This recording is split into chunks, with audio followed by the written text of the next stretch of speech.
Қайырлы күн, достар. Бүгін осындай жұмсақ болып шығатын мини пиццалардың қарапайым рецептісімен бөлісетін боламын.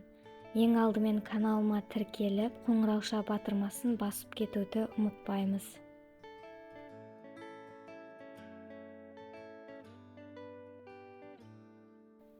мл жылы суға 1 шай қасықпен тұз саламыз, және 1,5 ас қасық қант салып араластырамыз. Енді ашытқымызды салып, тағы да араластырып, 5 минутқа бетін жауып қалдырамыз. 5 минут өткен соң бізде осындай маса пайда болады.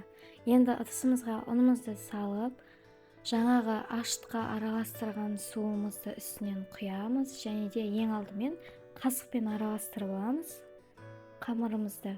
Содан соң қолымызбен жақсылап жұмсақ етіп қамыр илейміз.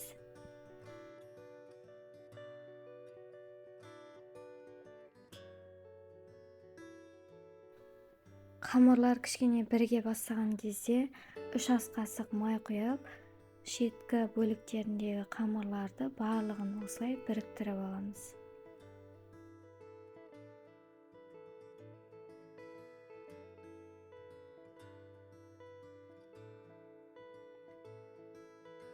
Менде қамыр кішкене қолға жабысқақ болып қалды, сондықтан тағы да кішкене ұн салдым. Міне қамыр осындай қолға жабыспайтындай, бірақ жұмсақ болу керек. Бетін целлофанмен жауып, бөлме температурасында 1 сағатқа қалдырамыз. Ал енді салмасын дайындаймыз. Тартылған еттің үстінен тұз, кішкене бұрыш салып, жақсылап араластырамыз. 2 орташа жуаны 4 бұрышты пішіндес етіп турап аламыз.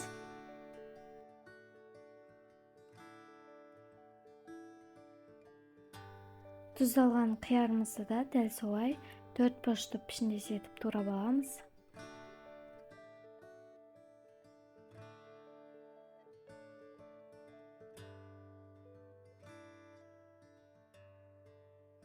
Мінекей, 1 сағаттан соң қамырымыз ашыды.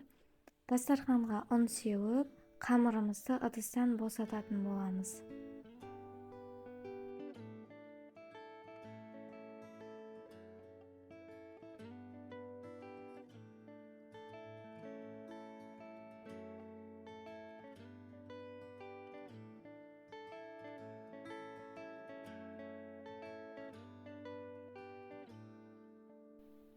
Қамырды кішкене осылай ұзартып жайып аламыз. Және де тағы да кішкене ұн сеуіп, қамырды 8 бөлікке бөлдім. Мен көз мөлшерімен бөлдім. Сіздер де солай істесеңіздер болады, немесе таразының көмегін пайдалануға да болады. Енді қамырларымызды осындай дөңгелек пішінге келтіріп, беттерін целлофанмен жауып қоямыз.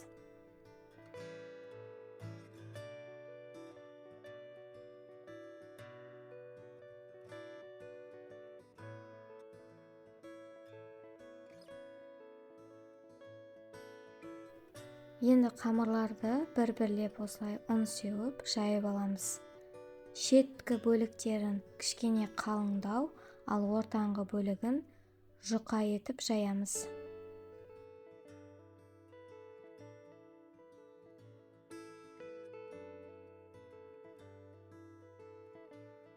Мендегі тапаның көлемі кішкентай болғандықтан, мен бірінші 4-еуін, содан соң тағы 4-еуін пісіріп алдым.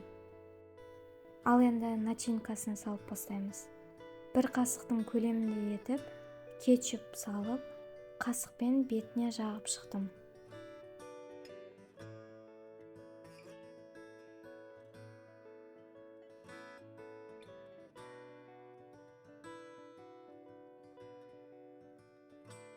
Барлығына теңдей етіп, жуаны да салып шықтым.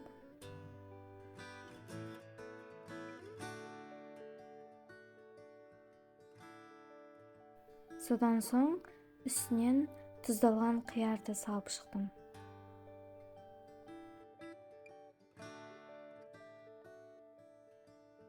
Енді үккіштен өткізілген сырымызды саламыз.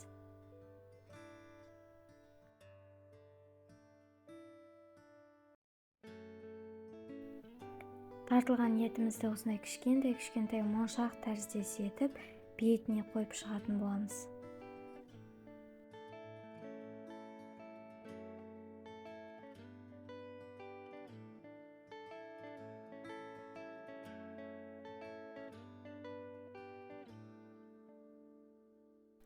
Тартылған еттерімізді орналастырып алғаннан кейін майонездің бетіне осындай пищевой пленканы жауып, зубочистканың көмегімен 2-3 рет тесіп, осылай бетінен майонезді құйып шығатын боламыз. Енді пиццаларымызды тоқ пешімізге салып, 120 градуста 40 минутта пісіріп алатын боламыз. Мінекей пиццамыз дайын. Баршаңызға ас болсын. Видеоның соңына дейін қарағандарыңыз үшін алғысым шексіз. Және алдағы уақытта да осындай дәмді, ерекше рецепттермен бөлісетін боламын.